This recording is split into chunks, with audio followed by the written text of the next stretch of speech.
I'm Jono Buchanan, and in this video we're going to look at Logixx Pro's flex pitch algorithm. Let's suppose you're working with audio, you've recorded a vocal part, and you've got a couple of moments where perhaps the pitch isn't quite what you want it to be. There are a couple of moments that are out of tune. Well, flex pitch is going to help you address those, as well as potentially being much more radical with what you choose to do with pitch, maybe completely reimagining a vocal part instead. What I've done is to import a vocal file from within the Apple Loops library. And what I'm going to do is to select flex pitch mode for it. So on that particular track, which is here, what I'm going to do is to come up to flex pitch by turning on the flex time algorithms here, and then selecting the algorithm that I want from the list. And flex pitch is up here by itself. I'm going to just select that option. What Logixx then going to do is to go through and detect where it's found a pitch and give me an overview display of what those pitches are. If I come down and make this a little bit larger, and in fact we'll just mute this second track within this project for now, what I can see is I can see that this second note is higher than the first one because of the way that they've been displayed. And if I hover over one of these notes, I'm going to actually hear the slice of audio that's been detected there. And I can see that the pitch for it is C#3. Now I'm just going to make this a little bit bigger still, because what I want to show you is that there are nodes around the edges of each of these notes which allow me to control different parameters of the pitch.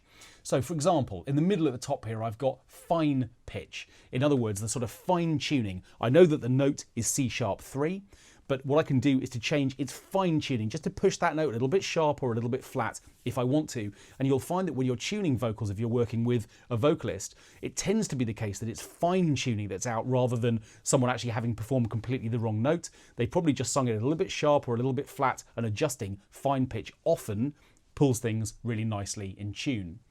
So fine tuning is here. In the bottom left hand corner, what I can do is to control the gain. If I want to make a note overall louder or quieter, I can do that here, which is a really useful way of just applying a little bit of dynamics control to each individual note within a flex pitched performance as well.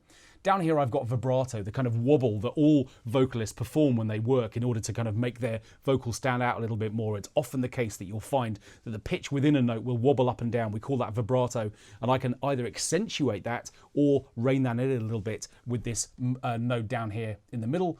And then what I've got here is a formant shift, the opportunity to change the harmonic content of an individual note so that I can make things sort of a little bit breathier or higher in terms of the way that they sort of feel, or I can pull them right down. Formants are really great for being able to sort of change the sort of masculine or feminine aspects of the way that a vocal actually sounds.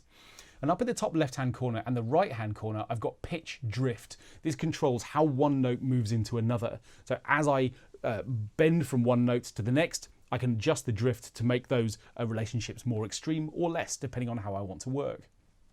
Now, what I've got is those 6 parameters available to me for every single note that I'm working on within my vocal performance. So you can begin to see that there's an enormous amount of flexibility, either for just simply tuning a vocal or completely repurposing it. So let's just do a little bit of that now. What I'm going to do is to take this first note, and by clicking in the middle of it, what I'm going to do is to drag it up just so it's a new pitch.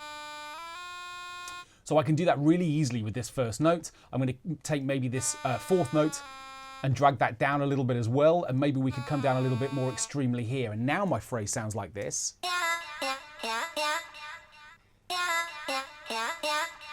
And I'm going to take that one up to an E. And you can see now that this note, having moved it, this is giving me a nice immediate indication that the fine tuning of this note is a little bit out. So let's just focus in on that note for one moment.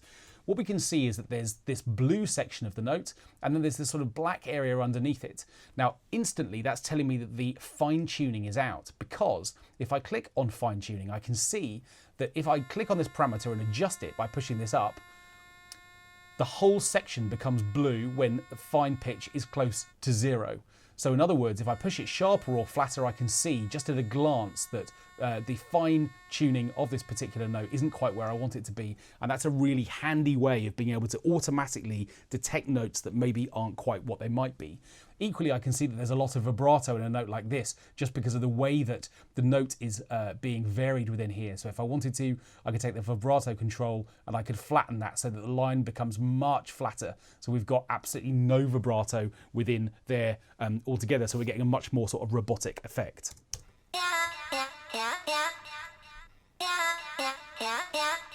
So I've got this kind of phrase which I've now made my own. Obviously, the performance is still the same, but the pitches are different. And what I could do maybe would be to say, okay, I'm actually going to just move this whole performance back to a little bit earlier so that the first note coincides with the downbeat of the bar, and we can see what it sounds like with the beat loop under it as well.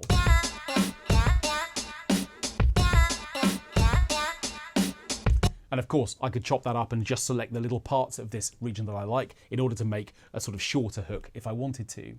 So within this video, we've begun to see the power of flex pitch. For every single pitch that's detected, I've got 6 separate parameters that I can control and manipulate in order to be able to either take vibrato and get that under control, control drift from one note to another, change the individual volume of a note on a per note basis, or as we've seen, simply by clicking on one of these detected pitches, I can just shift the whole of a note up or down in order to get the pitches that I want to work within my project. And it's worth saying one more thing too.